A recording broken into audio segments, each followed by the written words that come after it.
আজকে আমাদের নাস্তা। এই দেখো গুত্তা ডিম আমার লাড্ডুটা নিয়ে নে, পাপা দিচ্ছে। এটা তো খালি ডিম দেখলেই ব্যাস, ডিমের পোকা। আর আমি খাবো কি, গরম করেছি মোগলাই।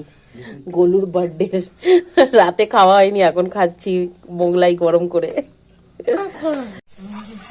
খাবো তো? রাতে খাওয়া হয়নি তাই এখন খেতে হবে, আমাকেই খেতে হবে, আমি কাউকে দেবো না। তাদের জন্য পুরো টাটকা করে দিয়েছি, পরোটা, তরকারি, ডিম সিদ্ধ, ওরা খাবে।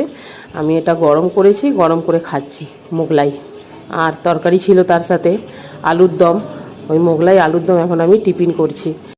আর শীতকালে তো এগুলো নষ্ট হয় না, ফ্রিজে রাখা ছিল, ফেলবো কেন বেকার, তাই জন্য এখন মানে ওগুলোকে গরম করে খেলাম। আর যার প্রবলেম বাসি খাবারে তাদেরকে দিইনি, তারা খাবেও না।